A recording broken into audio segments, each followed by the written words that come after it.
pada saat dikumandangkannya azan, maka setan itu berlarian menjauh dari suara azan.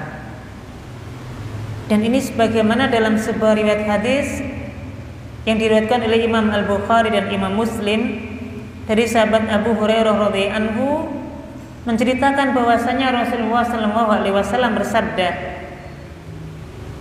"Idza nudiya lis-salati adbara asy-syaitan wa lahu duratun hatta la yasma'a ta'dzin." Jika dikumandangkan azan, jika diserukan untuk menunaikan sholat, yaitu pada saat dikumandangkannya azan, adbaru syaiton, maka syaitan ini pada berlarian, lari sekencang-kencangnya. Dan syaitan itu tidak hanya lari ketika mendengar azan, walahu duratun, dalam kondisi lari itu syaitan ini sambil mengeluarkan, dalam kondisi mengeluarkan, mohon maaf nih, durat ini bahasa kita nggih kasarnya kentut. Apa kentut niki bahasa mriki nggih? Nggih, buang angin nggih. Setan itu kalau dikumandangkan azan, maka yang awalnya setan ini mendekat ke masjid, ingin menggoda orang yang mau sholat. Kalau azan dikumandangkan, mulai takbir Allahu Akbar, Allahu Akbar, setan ini langsung lari terbirit-birit setiap kali mendengar suara azan. Di dalam bahasa Arab, buang angin itu ada dua istilahnya. Yang pertama menggunakan kata durat, yang kedua menggunakan kata fusa. Kata durat itu berarti buang angin dengan kondisi sangat keras, sampai keluar suaranya dengan suara yang keras. Itu dalam bahasa Arabnya durat.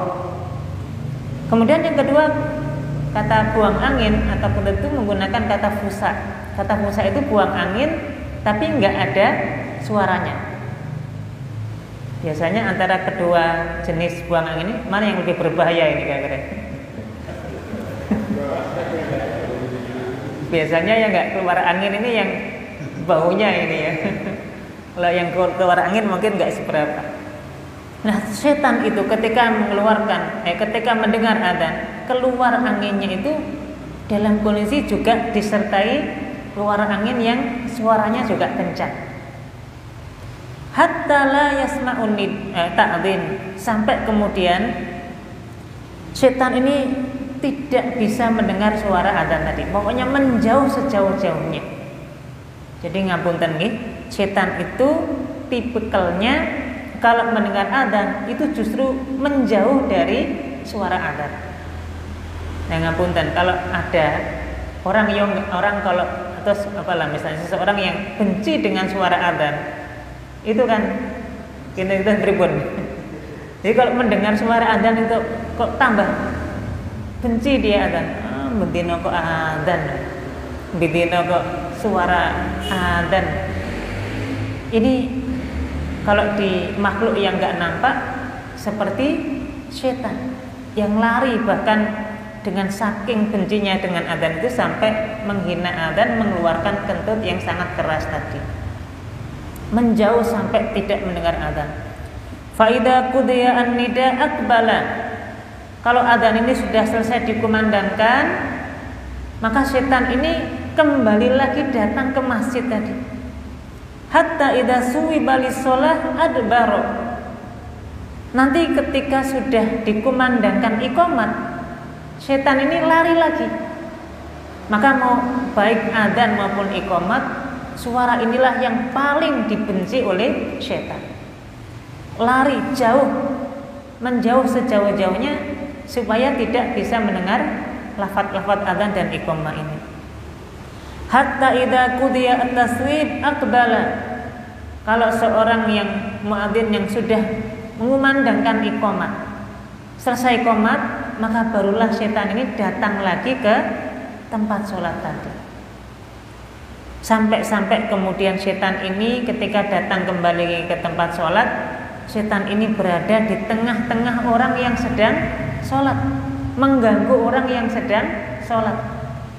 Wayakul, kemudian setan ini membisikkan, menggoda orang yang salat dengan mengatakan udkur kada, wadkur kada, ingatlah ini, sehingga kita digoda.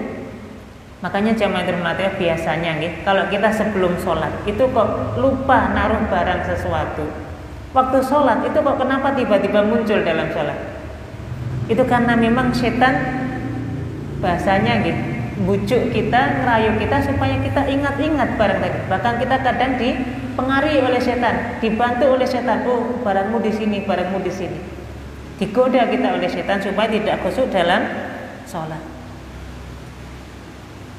Maka jamaah dalam matewa, hadis ini menjadi satu hikmah kepada kita bahwasanya di antara keutamaan adzan ini ketika dikumandangkan menjadi sebab setan itu lari menjauh dari orang-orang yang sedang sholat.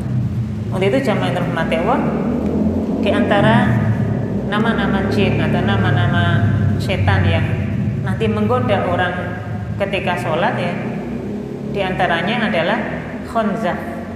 Inilah jin yang menggoda atau setan yang menggoda orang ketika sholat sehingga nggak khusyuk.